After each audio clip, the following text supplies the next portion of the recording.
অনেক অনেক স্বাগত জানিয়ে আজকের ভিডিওটি শুরু করছি। তো আজকের এই ভিডিওতে আপনাদের সাথে আলোচনা করব যে প্রাথমিক বিদ্যালয়ে যে সমস্ত সহকারী শিক্ষকগণ পদায়ন পেয়ে বা পদোন্নতি পেয়ে প্রধান শিক্ষকে উন্নীত হয়েছেন সেই সকল শূন্য পদে এই নিয়োগ চক্র থেকে বা এই নিয়োগ বিজ্ঞপ্তি থেকে বা এই সার্কুলার থেকে কি পদগুলো ফিল আপ করা হবে কিনা সেই বিষয়টি নিয়ে। তা আপনারা অনেকেই জানতে চেয়েছেন এবং অনেকেই কমেন্ট করেছেন যে ভাই আমার উপজেলাতে তো অনেক শিক্ষক সহকারী শিক্ষক থেকে এখন প্রধান শিক্ষকে পদায়ন পেয়ে গেছেন, তাহলে পদগুলো কি শূন্য হলো বা এই শূন্য পদগুলো কি এই নিয়োগ চক্র থেকে ফিল আপ করা হবে কিনা আপনি যদি একটু বলতেন। তো আসলে সেটাই আমি বলবো যে দেখুন, কোনো একটা প্রতিষ্ঠানে যদি ৫ জন শিক্ষক থাকে এবং তার সেখানে প্রধান শিক্ষকের পদটি শূন্য থাকে, তো ওই ৫ জন শিক্ষক থেকে যদি কোনো সহকারী শিক্ষক বয়সের ভিত্তিতে বা মেধার ভিত্তিতে অর্থাৎ যে বিভাগীয়ভাবে যে প্রধান শিক্ষক হওয়ার যে শর্তগুলো বা যোগ্যতা সমূহ আছে সেই যোগ্যতাগুলো থাকে, তো অবশ্যই তিনি প্রধান শিক্ষক হবেন।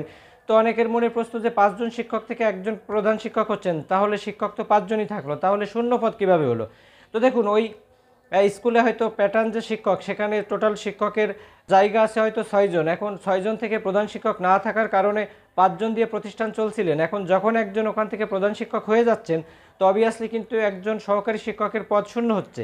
তো যদি অধিদপ্তর চাই যে এই শূন্য পদটা ফিল আপ করবে, তো অবশ্যই সেটা পারে, কারণ কোনো একটা সার্কুলার দেওয়ার সময় প্রাথমিক অধিদপ্তরকে প্রাথমিক ও গণশিক্ষা মন্ত্রণালয়ের কাছ থেকে কিন্তু একটা অনুমতি নেওয়া হয় এবং তারা আবার মন্ত্রণালয়ের কাছে অনুমতি নেয় এবং সেই অনুমতি সাপেক্ষেই কিন্তু এই সার্কুলার দেওয়া হয়। তো যেহেতু এবার উল্লেখ করা আছে যে আপনার শূন্য পদের বিপরীতে শিক্ষক নিয়োগ হবে, তো চূড়ান্ত নিয়োগের আগে অবশ্যই কিন্তু এই পদ সংখ্যা বাড়বে, এ ব্যাপারে কোনো সন্দেহ নেই।